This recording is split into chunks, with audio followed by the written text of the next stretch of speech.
Ang unang tunog na gumising sa kanyang kamalayan ay isang malamig, walang katapusang beep. Isang tunog na paulit-ulit na tila kutsilyong humihiwa sa katahimikan ng isang madilim na espasyo. Nasaan ako? Sinubukan niyang imulat ang kanyang mga mata, ngunit tila may 100 librong nakadagan sa bawat pilik mata niya. Sinubukan niyang igalaw ang kanyang mga daliri, ngunit hindi sila sumunod. Isang sigaw na walang boses ang kumawala mula sa kaibuturan ng kanyang kaluluwa. Gising na gising ang kanyang diwa, ngunit ang kanyang katawan ay isang kulungan na gawa sa sarili niyang laman at buto. Hindi, hindi ito panaginip. Ang huli niyang natatandaan ay ang nakakasilaw na ilaw ng operating room, ang matinding kirot na pumunit sa kanyang sinapupunan at ang mga nag-aapurang boses ng mga doktor at nurse, ang kanyang kambal, ang mga anak niya. Ligtas ba sila? Napuno ng pighati ang kanyang puso. Hindi man lang niya sila nayakap. Hindi man lang niya narinig ang kanilang unang iyak. Bigla, naramdaman niya ang pagbukas ng pinto. May mga yabag na palapit sa kanya. Pamilyar ang bigat ng bawat hakbang. Si Marco, ang asawa niya. Naramdaman niya ang paglubog ng kama sa gilid niya at kasunod nito, ang pamilyar na init ng kanyang palad na dumantay sa kanyang kamay. Kahit sa gitna ng kadilimang ito, ang haplos ni Marco ay nagsilbing ilaw, ang kanyang pag-asa. Amelia, mahal ko. Bulong nito. Ang tinig ay basag at puno ng pag-aalala. Nandito lang ako. Hindi kita iiwan. Kung kaya lang niyang magsalita. Kung kaya lang niyang pisilin ang kamay nito pabalik. Gusto niyang sabihin, nandito ako Marco. Naririnig kita. Iligtas mo ako dito. Naramdaman niya ang paghalik nito sa kanyang noo. Sa isang sandali, gumaan ang kanyang pakiramdam. Nandyan si Marco. Magiging maayos ang lahat. Ngunit ang panandaliang kapayapaan ay biglang binasag ng tunog ng isang cellphone. Bumitaw si Marco sa kanyang kamay. Narinig niya itong tumayo at lumayo ng ilang hakbang. "Hello," sagot nito sa telepono. Biglang nagbago ang tono ng kanyang boses. Nawala ang pag-aalala. Napalitan ng isang lamig na tila hindi kayang abutin ng init ng silid. Mahina ang kanyang pagsasalita. Ngunit sa nakabibinging katahimikan ng kwarto, malinaw na malinaw sa pandinig ni Amelia ang bawat salita. "Oo, nandito ako sa ospital. Kumusta?" "Ganoon pa rin. Walang pagbabago." May sinabi ang tao sa kabilang linya. Isang boses na hindi marinig ni Amelia. Sumunod ang sagot ni Marco. Isang sagot na nagpatigil sa pagtibok ng puso ni Amelia. Isang sagot na bumasag sa lahat ng pag-asa na kanyang pinanghahawakan. "Huwag kang mag-alala. Lahat ay nangyayari ayon sa plano. Konting tiis na lang. Konting tiis na lang." Ang mga salitang yon ay umalingaw-ngaw sa loob ng isipan ni Amelia na parang isang basag na plaka. Paulit-ulit. Walang tigil. Isang laso na unti-unting kumakalat sa bawat sulok ng kanyang kamalayan. Plano? Anong plano? Ang plano bang iwan siya sa kadilimang ito habang buhay? Lumipas ang marahil ay isang araw o baka dalawa. Sa mundong walang liwanag at walang galaw, ang oras ay isang kaaway. Ang tanging palatandaan niya ng pagbabago ay ang pagpasok at paglabas ng mga nurse, ang marahan nilang pag-aayos sa kanyang kumot, at ang malamig na gamot na dumadaloy sa kanyang suwero. Isang hapon, muling bumukas ang pinto. Ngunit hindi ito ang malambot na yabag ng mga nurse. Ito ay ang tunog ng matitigas na takong sa sahig, mabilis at walang pasensya. Naramdaman niya ang pagbabago sa hangin, isang presensyang malamig at mapanuri. "Marco, ano na? May balita na ba mula sa doktor?" Ang tinig na yon, matinis at walang init. Kilalang-kilala niya ito. Ang kanyang biyenan, si Isabela. "Ganoon pa rin daw, ma." Sagot ni Marco, ang boses ay pagod. "Sabi ng mga doktor, kailangan lang nating maghintay." "Maghintay?" Umismid si Isabela.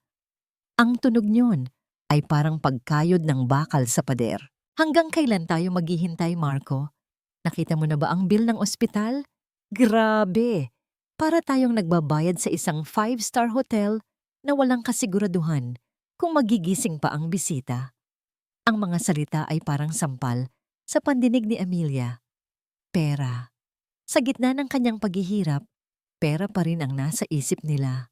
Ma, hinay-hinay lang. Pakiusap ni Marco. Anong hinay-hinay? Ang testamento niya ang solusyon sa lahat ng problema natin, Marco. Pero paano natin makukuha iyon kung ganito ang sitwasyon niya? Ang testamento ko. Namilipit ang kaluluwa ni Amelia sa galit. Ang testamento ko ay para sa mga anak ko, hindi para sa inyo.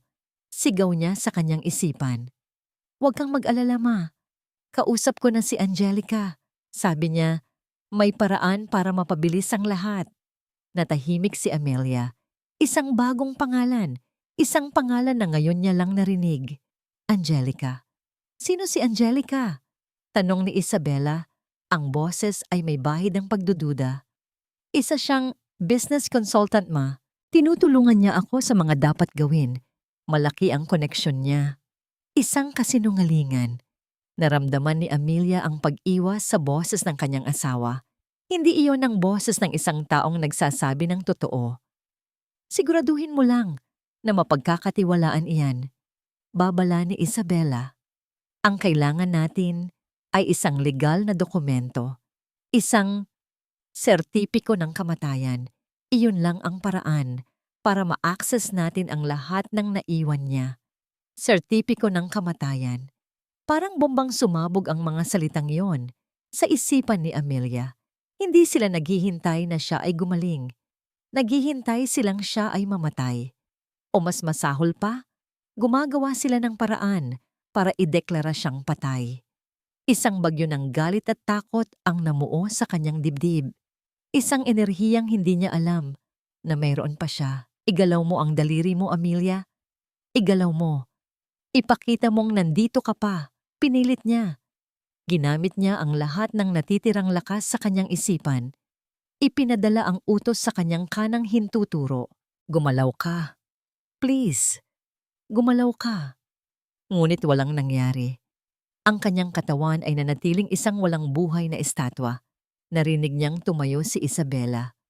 Ang mga takong nito ay muling lumikha ng matigas na tunog palayo sa kanya.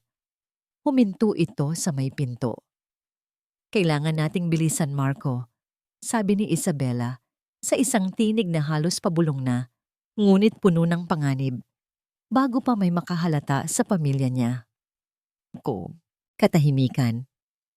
Iyon ang naging kasama ni Amelia sa loob ng ilang araw.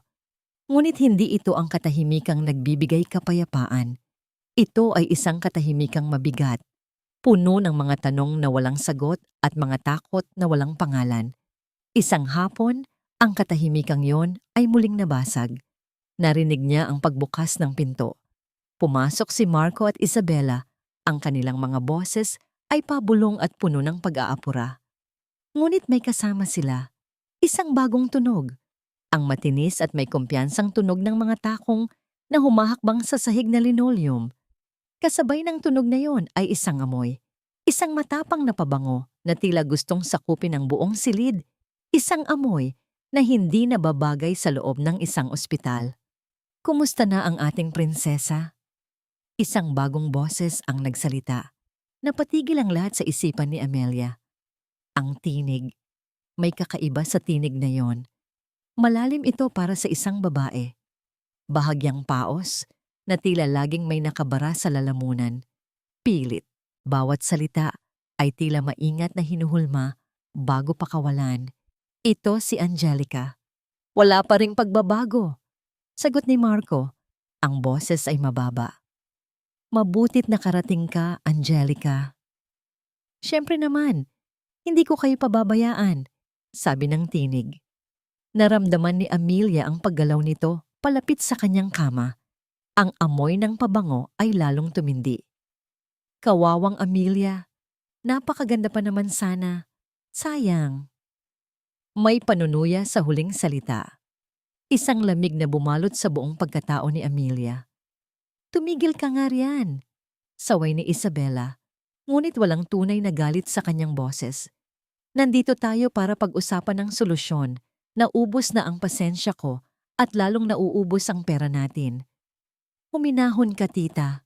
Malambing na sagot ni Angelica. Kaya nga ako nandito. May naisip na akong paraan para magkaroon tayo ng pondo habang hinihintay natin ang legalidad ng lahat. Nagkaroon ng sandaling katahimikan. Ano yon? Tanong ni Marco. Ang kambal? Sabi ni Angelica. Simple at direkta. Alam niyo ba na may kilala akong isang mayamang mag-asawa sa ibang bansa? Matagal na silang sinusubukang magkaanak pero wala talaga. Handa silang magbayad ng kahit magkano para sa isang sanggol. Nanigas si Amelia. Hindi maari. Anong ibig mong sabihin? Tanong ni Marco. Ang boses ay naguguluhan. Isang adoption for a fee. Isipin nyo, hindi naman nila kailangan ng 2 anak. Mapupunta ang isa sa isang pamilyang mag-aalaga at magbibigay ng marangyang buhay. At tayo naman, magkakaroon ng perang kailangan natin para sa mga gastusin at para pabilisin ang proseso kay Dr. Reyes. Hindi natin pwedeng gawin yan. Anak natin sila. Narinig ni Amelia ang pag-atras ng upuan ni Marco. May takot at pagtutol sa kanyang tinig. Marco, mag-isip ka. Singit ni Isabela. Praktikalidad ito. Ano bang maibibigay mo sa 2 bata kung wala kang pera? Isa lang naman ang kukunin. Isa lang. Tama ang mami mo. Segunda ni Angelica. Ang boses ay parang ahas na pumupulupot sa isipan ni Marco. Isipin mo, Marco, isang pamilyang matagal nang nagdarasal para sa isang anghel at isang malaking tulong para sa inyo para makapagsimula. It's a win-win situation. Magahayop kayo! Isang sigaw na walang tunog ang pumunit sa isipan ni Amelia. Huwag niyong galawin ang mga anak ko. Ang kaninang takot at galit ay napalitan ng isang damdaming mas malakas, mas primal. Ang pagiging isang ina. Gusto niyang bumangon, gusto niyang sabunutan ang mga buhok nila, kalmutin ang kanilang mga mukha. Gusto niyang ipagsigawan sa buong mundo na mga halimaw sila. Pero wala.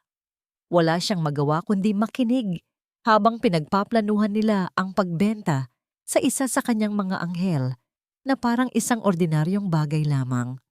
Narinig niyang bumuntong hininga si Marco. Isang buntong hininga ng pagsuko. Sige, sabi nito. Ang salita ay tila sinaksak mula sa kanyang lalamunan. Gawin niyo ang gusto niyo. Matapos ang ilang sandali pa ng pag-uusap tungkol sa pera at mga detalye, narinig ni Amelia ang kanilang mga yabag, papalayo. Nang akala niya ay nag-iisa na siyang muli, narinig niyang bumalik ang mga takong. Papalapit. Palapit na palapit. Hanggang sa maramdaman niya ang isang mainit na hininga malapit sa kanyang tainga. At sa gitna ng nakabibinging katahimikan, isang pabulong na tinig ang gumapang sa kanyang pandinig. Ang tinig ni Angelica, mas malalim at mas nakakakilabot kapag malapitan. Matulog ka ng mahimbing, Amelia.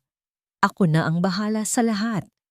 Nakatayo si Marco sa harap ng isang malaking salamin.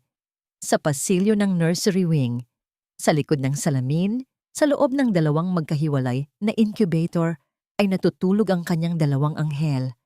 Napakaliit nila, napakapuro. Ang marahang pagtaas at pagbaba ng kanilang maliliit na dibdib ang tanging palatandaan ng buhay sa mapayapang silid. Mga anak ko, isang mainit na pakiramdam ang dumaloy sa kanyang dibdib. Isang pagmamahal na totoo at hindi mapagkunwari. Ngunit kasunod ng init na yon ay isang matinding lamig. Isang lamig na dala ng pagkakasala. Para rin ito sa inyo, bulong niya sa sarili. Isang kasinungalingang paulit-ulit niyang sinasabi para lang mabawasan ang bigat sa kanyang konsensya. Para mabigyan ko kayo ng magandang kinabukasan. Pero alam niya, sa kaibuturan ng kanyang puso, Alam niyang niloloko niya lang ang sarili niya. Naalala niya ang gabing nagsimula ang lahat. 3 buwan na ang nakalipas. Nakaupo siya sa isang madilim na sulok ng isang mamahaling bar. Nilulunod ang sarili sa alak. Kakagaling lang nila ni Amelia sa isang business dinner. Buong gabi, si Amelia ang bida. Ang mga business partners ay hanga sa kanyang talino, sa kanyang galing sa negosyo. At siya lang ang asawa, ang anino. Palagi na lang akong nasa anino niya. Bulong niya sa kanyang baso. Ang isang tulad mo ay hindi dapat nabubuhay sa anino ng iba. Napalingon siya. Isang babae ang nakaupo sa tabi niya. Hindi niya namalayan. Maganda ito, sopistikada. May matatalim na mga matang tila nakikita ang kaluluwa niya. "Excuse me?" Tanong niya. Sabi ko, "Sayang ka," sabi ng babae at inilahad ang kamay. "I'm Angelica." Iyon ang simula. Si Angelica ang naging takbuhan niya. Ang tagapakinig sa lahat ng kanyang mga hinaing. Mga hinaing na hindi niya masabi kay Amelia. Ang pakiramdam na hindi siya sapat. Ang pakiramdam na isa lang siyang palamuti sa matagumpay na buhay ng kanyang asawa. "Hindi mo yan deserve, Marco," sabi ni Angelica isang gabi. "May mas malaki pang mundo para sa'yo, pero nakatali ka sa kanya. Ang pera niya, ang kapangyarihan niya, iyon ang kulungan mo." Si Angelica ang nagtanim ng lason sa kanyang isipan. Unti-unti, ang pagmamahal niya kay Amelia ay nabahiran ng inggit. Ang paghanga ay napalitan ng sama ng loob. Si Angelica ang nagbigay sa kanya ng ideya. Isang ideyang karumal-dumal. Pero sa pandinig ng isang taong uhaw sa kapangyarihan at pagkilala, ito ay naging isang matamis na solusyon. Ang biglang pag-vibrate ng cellphone sa kanyang bulsa ang pumutol sa kanyang pagbabalik tanaw. Kinuha niya ito. Isang mensahe. Mula kay Angelica. "Nakausap mo na ba ang doktor? Bilisan mo." Isang butil ng malamig na pawis ang tumulo mula sa kanyang noo. Ang doktor. Si Dr. Reyes, ang huling piraso ng plano. Tumingin siyang muli sa kanyang mga anak sa likod ng salamin. Pagkatapos ay sa screen ng kanyang cellphone, binuksan niya ang kanyang photo gallery. Ang wallpaper niya, isang larawan nila ni Amelia noong araw ng kanilang kasal. Pareho silang nakangiti, masaya, puno ng pangarap. Isang buhay na parang kailan lang nangyari, pero ngayon ay parang isang alaala mula sa ibang tao. Dahan-dahan, itinapat niya ang kanyang daliri sa screen. Pinindot niya ang options, at pagkatapos, pinindot niya ang delete. Lumipas ang mga araw na tila mga multo, walang anyo, walang kulay. Ang tanging naririnig ni Amelia ay ang walang tigil na beep ng makina at ang mga pabulong na pag-uusap ng mga halimaw na nagbabantay sa kanya. Ang usapan tungkol sa pagbenta sa kanyang anak ay naging lason na kumain sa kanyang kaluluwa. Bawat gabi, sa gitna ng kadiliman, iniisip niya ang kanyang kambal. Hindi niya alam ang kanilang mga pangalan. Hindi niya alam kung ano ang kanilang itsura. Ngunit sa kanyang puso, sila ang kanyang mundo. At ipinapangako niya sa kanila, lalaban si Mama. Hindi ko kayo ibibigay sa kanila. Isang umaga, pumasok na naman si Marco at Isabela. Ang kanilang mga boses ay mas masigla ngayon na tila may isang malaking problemang nalutas. "Nakausap ko na siya," sabi ni Marco. May halong kaba at pananabik sa kanyang tinig. Pumayag na si Dr. Reyes. Dr. Reyes, itinatak ni Amelia ang pangalang iyon sa kanyang isipan. "Magaling!" Tuwang-tuwang sabi ni Isabela. "At ang bayad? Sigurado ka bang hindi niya tayo lolokohin?" "Huwag kang mag-alala, Ma. Napag-usapan na namin ni Angelica. Ang paunang bayad ay manggagaling sa adoption fee ng bata. Kapag nakuha na natin ang mana, doon na natin ibibigay ang kabuuan." Para silang mga buwitreng nag-uusap tungkol sa isang patay na hayop. Walang emosyon. Puro negosyo. puro pagkaganid. Hindi na kaya ni Amelia. Ang galit ay umapaw sa kanyang dibdib. Isang nag-aalab na apoy na nagbigay sa kanya ng panibagong lakas. Hindi ngayon. Hindi ninyo ako matatalo. Itinuon niya ang lahat ng kanyang pag-iisip, ang lahat ng kanyang pagmamahal, ang lahat ng kanyang galit sa isang parte ng kanyang katawan, ang kanyang kanang hintuturo, ang pinakamaliit, ang pinakaposibleng magalaw. Gumalaw ka. Utos niya sa kanyang isipan. Isang utos na parang sigaw sa gitna ng isang malawak na disyerto. Para sa mga anak mo, Amelia, gumalaw ka. Naramdaman niya ang isang kuryente. Isang napakahinang signal na sinusubukang maglakbay mula sa kanyang utak, pababa sa kanyang leeg, sa kanyang balikat, sa kanyang braso. Ngunit tila may isang pader na humaharang dito. Bigla, isang alaala ang pumasok sa kanyang isipan. Ang kanyang ama, ilang buwan bago ito pumanaw. Nakaupo sila sa hardin at hinawakan nito ang kanyang kamay. Anak, sabi nito, ang buhay ay isang regalo. Huwag na huwag mong sasayangin. I-enjoy mo ang bawat sandali at mabuhay ka ng masaya. Papa, tulungan mo ako. Pakiusap niya sa hangin. Kailangan kong mabuhay. Muli niyang sinubukan. Mas malakas, mas desperado. Gumalaw ka. Sa gitna ng kanyang pagpupumilit, bumukas ang pinto at pumasok ang isang nurse para i-check ang kanyang vitals. Isang batang nurse na may malumanay na kamay. Habang inaayos nito ang kanyang kumot, isang butil ng luha ang pumatak mula sa kanang mata ni Amelia. Isang nag-iisang patak. Ang pisikal na simbolo ng lahat ng sakit at paghihirap na nararamdaman niya sa loob. Napansin ito ng nurse. Pinunasan ng nurse ang kanyang pisngi gamit ang isang malambot na tissue.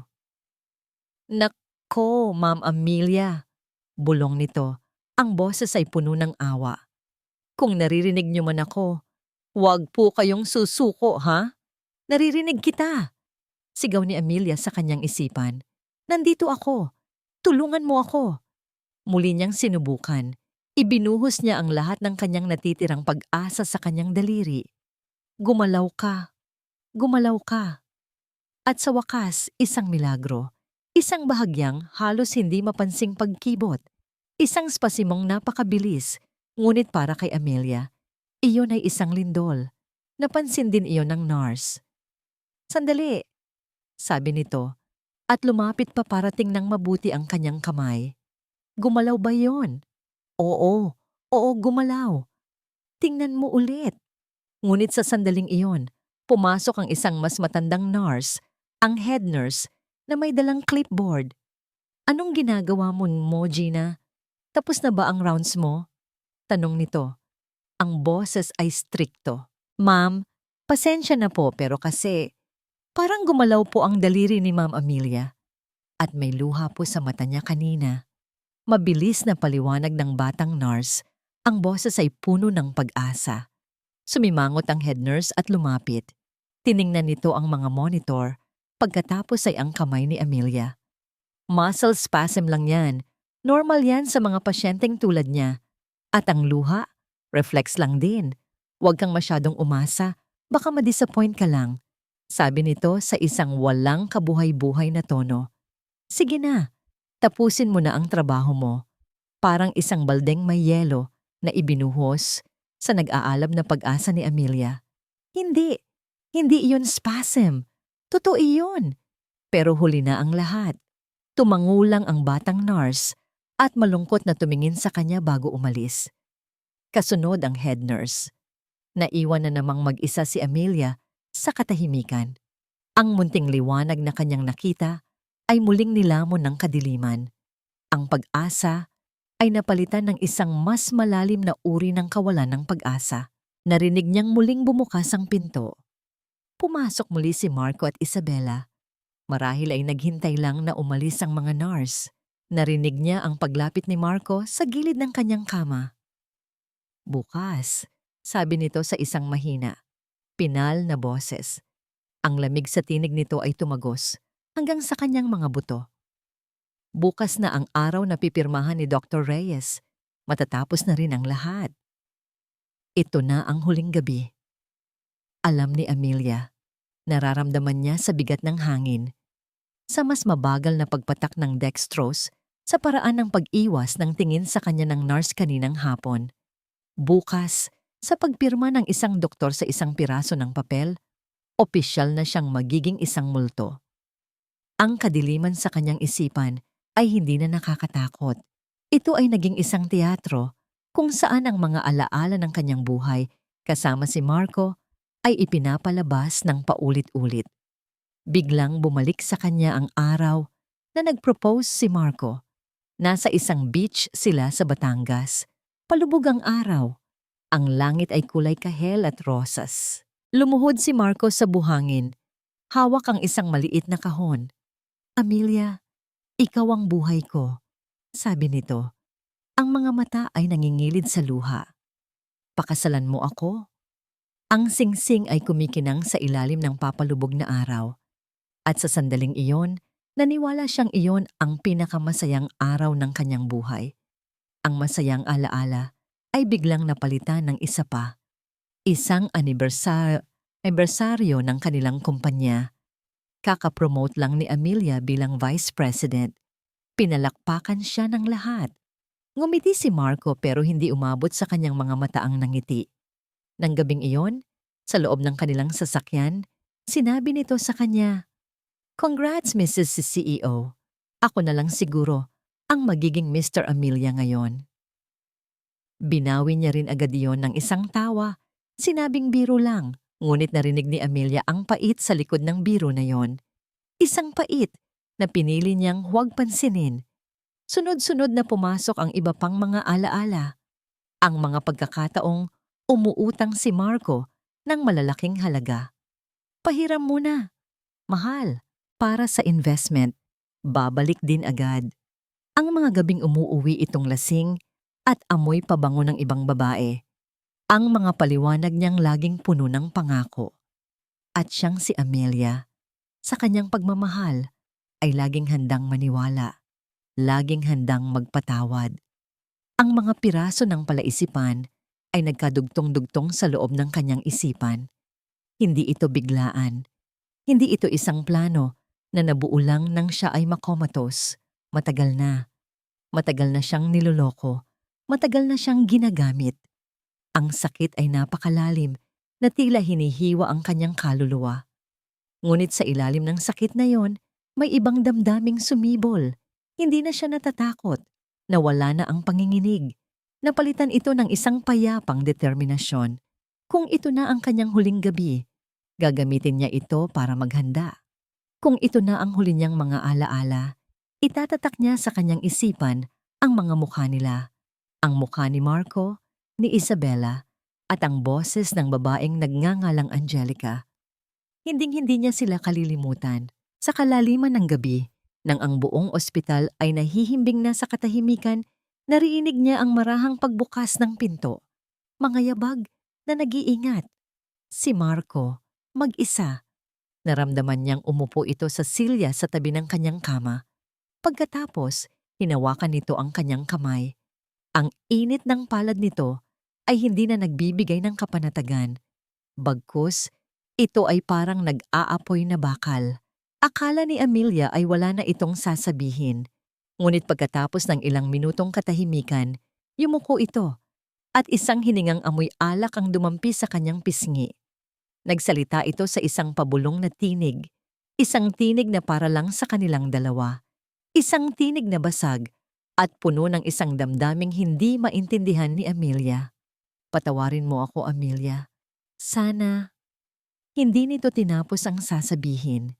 Tumayo ito at, sa parehong tahimik na paraan, ay lumabas ng kwarto. Iniwan si Amelia sa isang katahimikang mas mabigat at mas nakakakilabot kaysa dati. Dumating ang umaga hindi bilang isang bagong pag-asa, kundi bilang isang berdugo na handa ng isagawa ang hatol. Narinig ni Amelia ang pagpasok nila, ang matigas na yabag ni Isabela, ang alanganing mga hakbang ni Marco, at ang isang bagong pares ng mabibigat na sapatos na may kasamang pag-ubo, si Dr. Reyes marahil. "Good morning," bati ng doktor. Ang boses ay formal ngunit walang anumang bakas ng simpatya. "Let's get this over with." Nagsimula ang ritual. Narinig ni Amelia ang pagkaluskos ng mga papel. Narinig niyang binasa ni Dr. Reyes ang mga numero mula sa monitor sa isang monotonong boses. Heart rate is stable but weak. Brain activity remains at 0. No response to external stimuli. Mga kasinungalingan. Bawat salita ay isang pako na ibinabaon sa kanyang kabaong. Gusto niyang sumigaw. Sinungaling. "Narito ako. Naririnig ko kayo." Isang batang nurse, si Gina, ang nurse na nakapansin sa kanyang luha, ang naglakas loob na magsalita.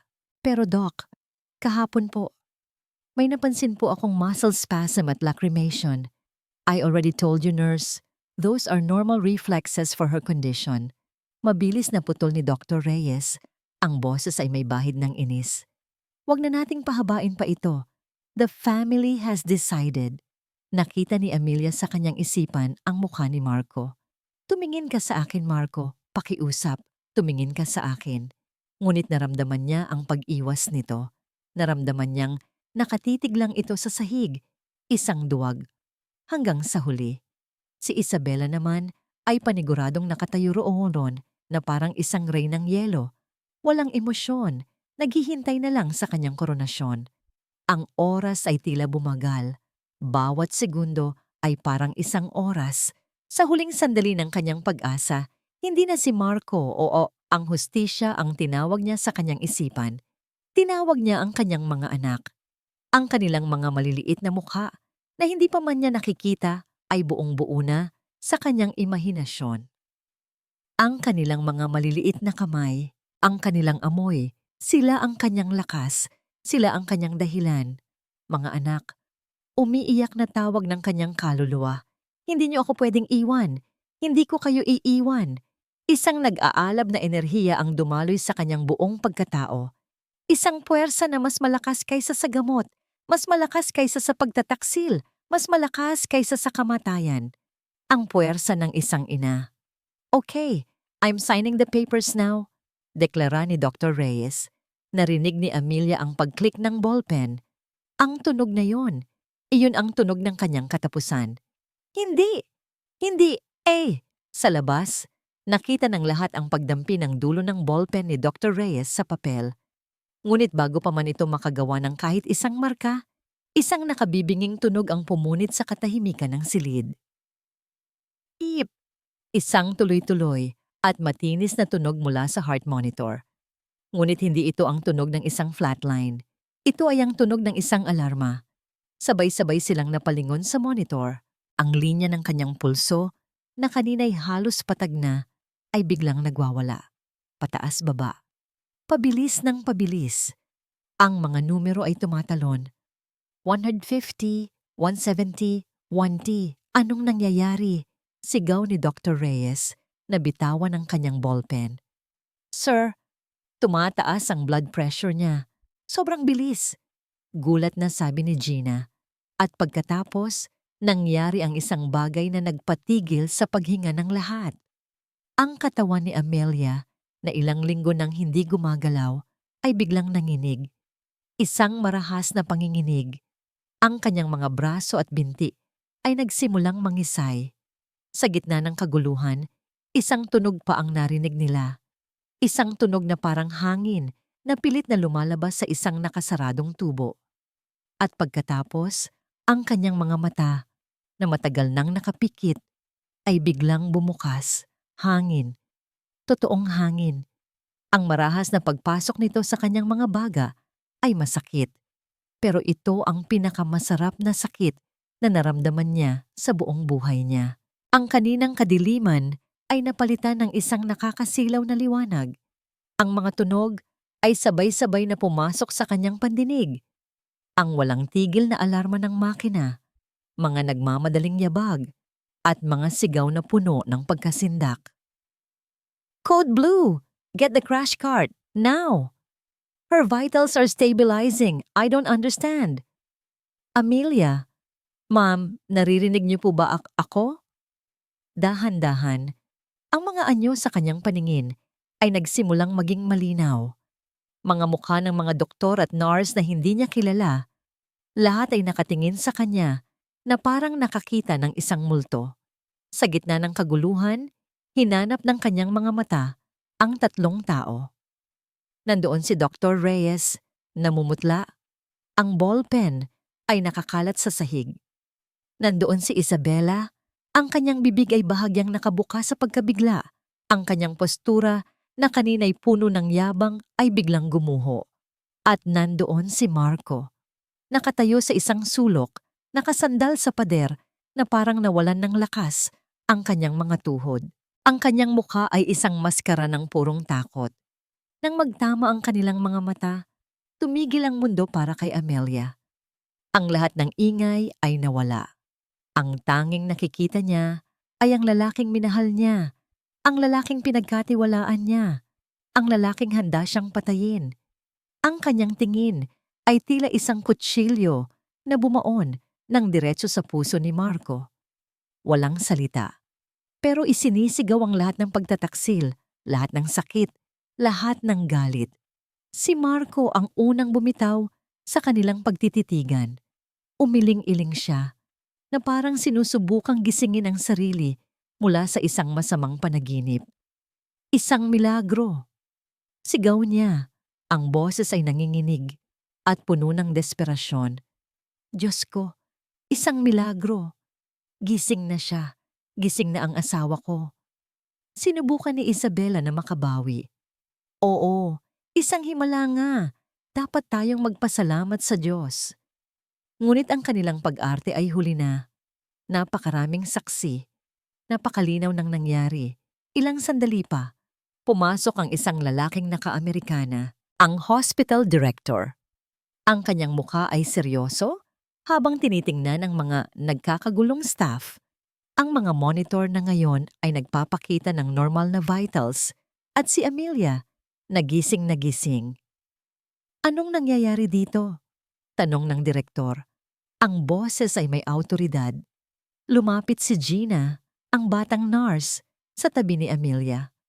Ma'am Amelia, bulong nito, ang mga mata ay nangingilid sa luha ng tuwa. Kaya niyo po bang magsalita? Ginamit ni Amelia ang lahat ng kanyang natitirang lakas. Tumingin siya sa direktor.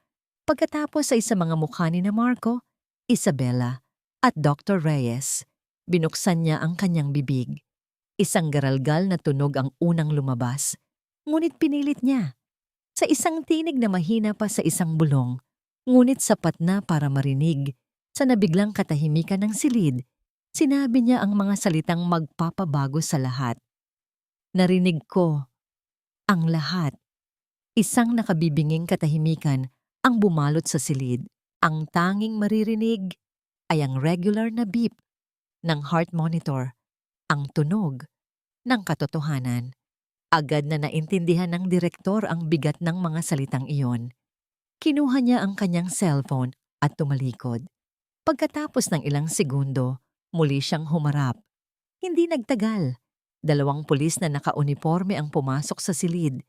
Sa likod nila ay isang lalaking nakasibilyan, isang detective na may seryosong mukha. Lumapit ang detective, ang kanyang mga mata ay nagpalipat-lipat kina Marco, Isabela at sa namumutlang si Dr. Reyes. Pagkatapos, tumingin siya kay Marco at Isabela. Kailangan niyo pong sumama sa amin sa presinto para sa ilang mga katanungan. Detective Juan Cruz had seen a lot of strange things in his 20 years of service, pero ang kasong ito, kakaiba.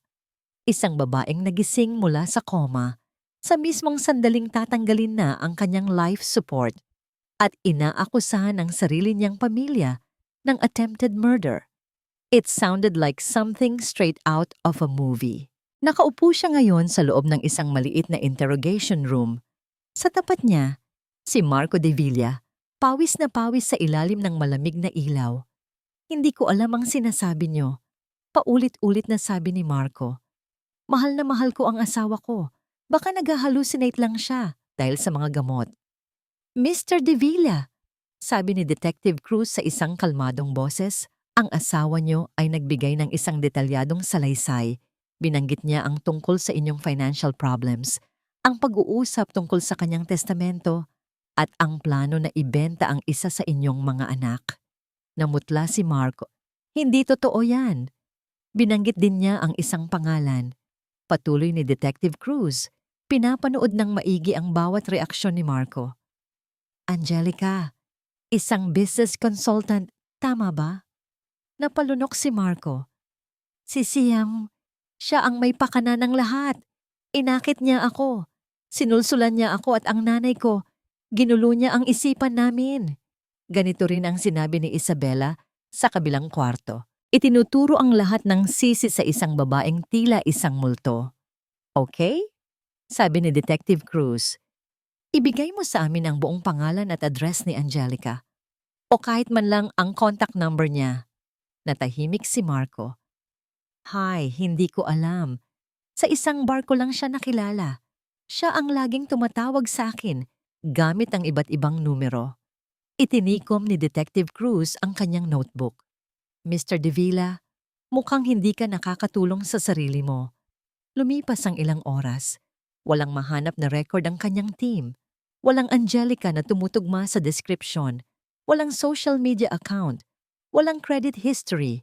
Para siyang isang bula. Bumalik si Detective Cruz sa kanyang opisina, pagod at bahagyang naiinis.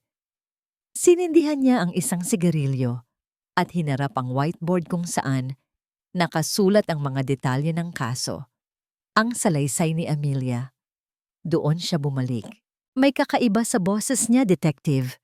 Sabi ni Amelia kanina sa ospital, ang boses ay mahina pa rin pero determinadong determinado.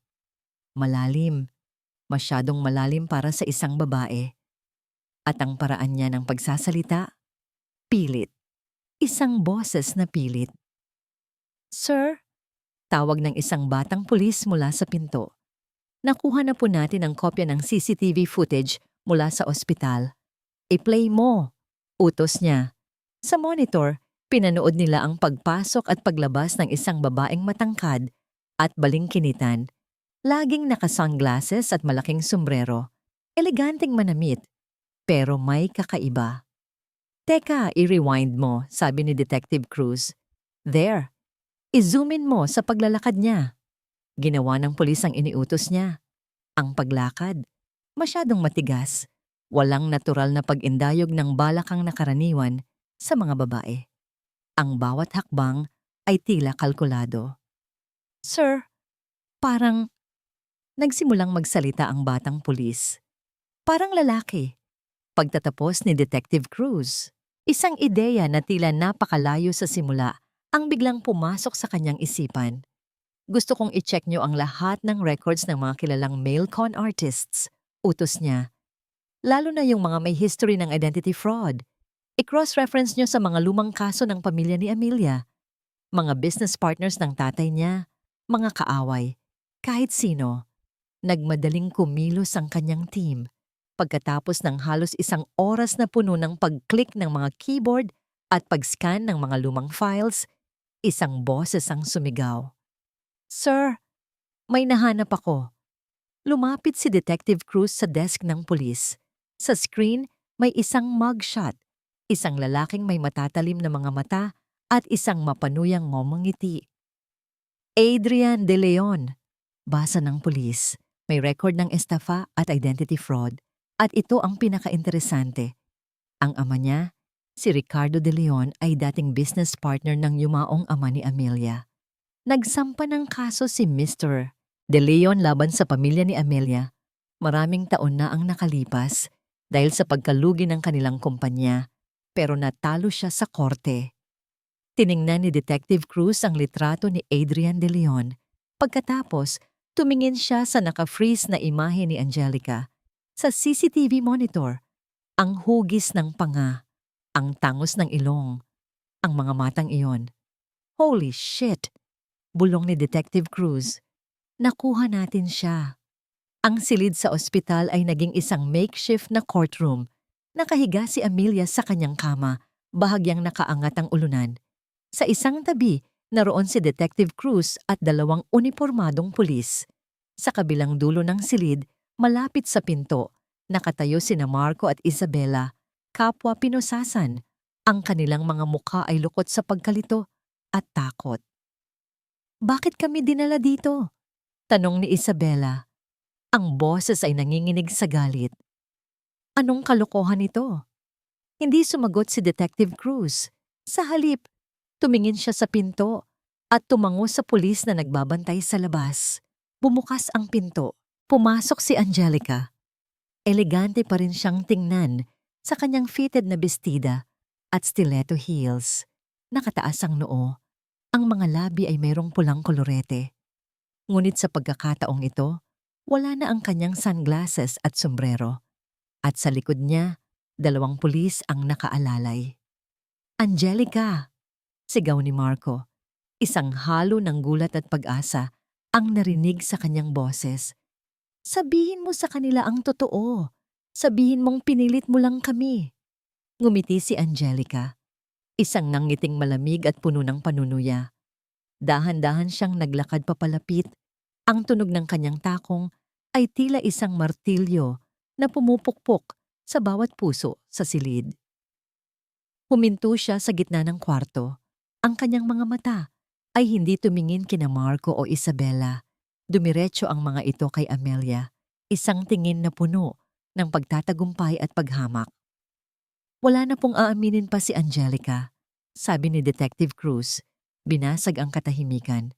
Dahil wala namang Angelica, tumingin siya sa babae. "Adrian De Leon, tanggalin mo na yan." Sa harap ng kanilang lahat, itinaas ni Angelica o Adrian ang kanyang mga kamay. Hinila niya ang isang gilid ng kanyang buhok at sa isang iglap, ang mahabang kulot na buhok ay natanggal. Inilalantad ang isang maikling gupit ng lalaki sa ilalim. Ito ay isang wig, isang kolektibong paghinga ng pagkabigla ang narinig sa silid.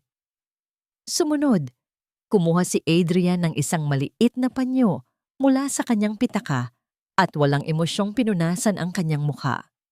Unti-unting nabura ang makapal na foundation, ang pulang kolorete, ang eyeliner. Lumitaw ang isang matalas na panga, ang anino ng isang bigote, at ang matatalim na mga mata ng isang lalaki. Parang binuhusan ng kumukulong tubig sina Marco at Isabela. Hindi maaari." Bulong ni Isabela na pahawak sa kanyang dibdib at dahan-dahang napaupo sa sahig. "Lalaki ka?" sigaw ni Marco. Ang kanyang mukha ay isang maskara ng hindi paniniwala at pandidiri. "Niloko mo ako. Niloko mo kaming lahat." Isang malakas na halakhak ang kumawala mula sa mga labi ni Adrian. Isang tawang nakakatakot, puno ng galit at tagumpay. "Niloko?" tanong niya. Ang kanyang boses ngayon ay bumalik na sa tunay nitong lalim at kalakasan. "Oo, niloko ko kayo. At napakadali ninyong naging mga tuta ko." Tumingin siya kay Marco na may sukdulang pagkasuklam. "Ikaw?" Isang mahinang nilalang na puno ng inggit. Isang bulong lang tungkol sa pera at kapangyarihan at handa mo nang ibenta ang kaluluwa mo at ang asawa mo. Pagkatapos, ibinaling niya ang tingin sa gumagapang na si Isabela. "At ikaw? Isang matapobreng manggagamit. Ang kasakiman mo sa pera ang siyang naghukay ng sarili mong libingan." Sa wakas, muli siyang tumingin kay Amelia. Ang kanyang mga mata ay nag-aapoy sa galit. "Pero ikaw ang may pinakamalaking kasalanan sa lahat," sabi niya. Idinuro si Amelia. "Dahil sa pamilya mo, nawala ang lahat sa amin. Ang kumpanya, ang karangalan, ang buhay ng tatay ko. Matagal kong pinlano ito, ang sirain ka. Ang sirain ang lahat ng mahalaga sa'yo, gamit ang mga taong pinakamalapit sa puso mo." Ngumisi siya. "At nagtagumpay ako. Ginamit ko lang kayo," sabi niya. Tinutukoy sina Marco at Isabela.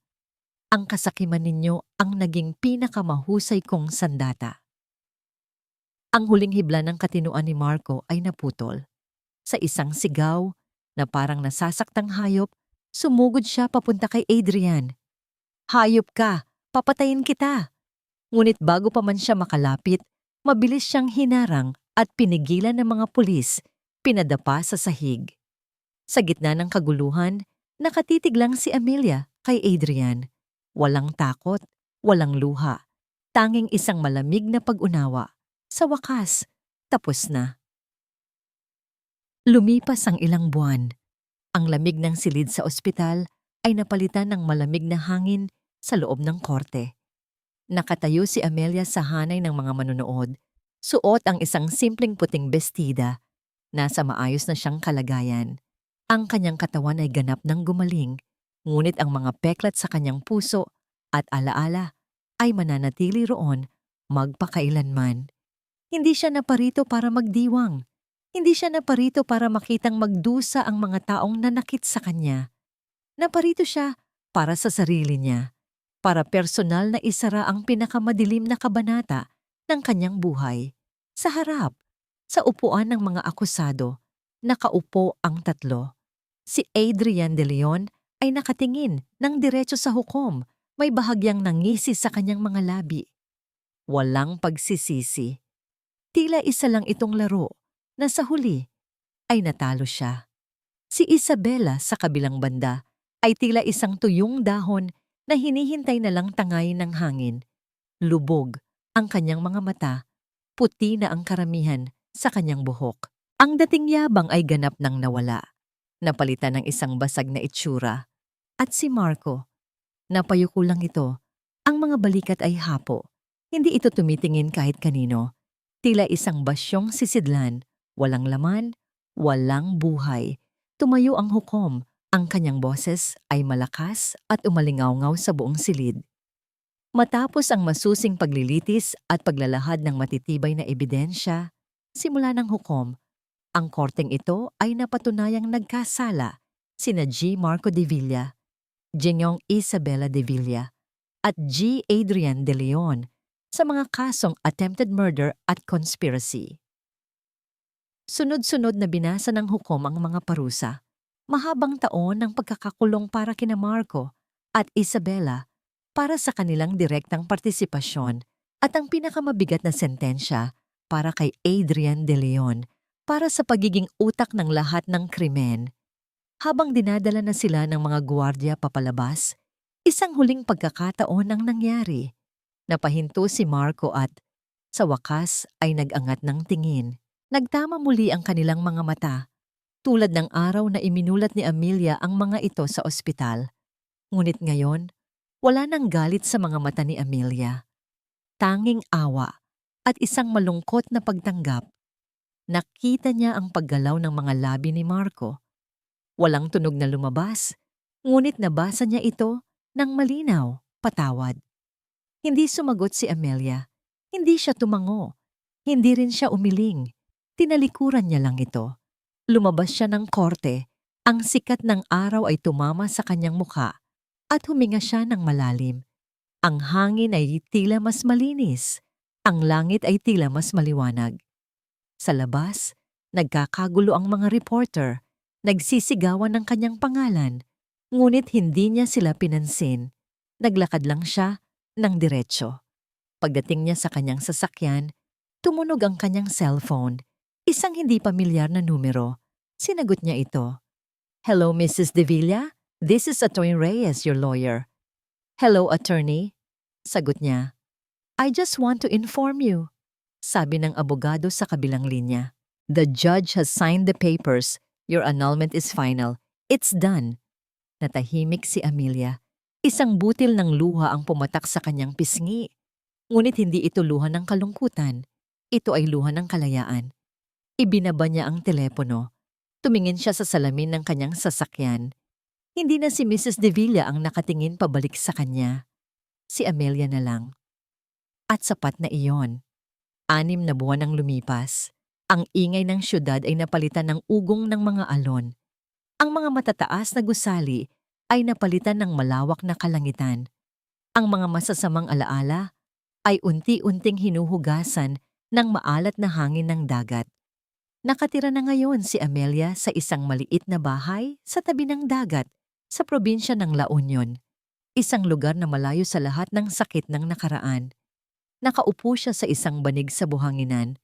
Sa kanyang kanang bisig, mahimbing na natutulog si Leo. Sa kanyang kaliwa naman, nakatingin sa kanya si Luna.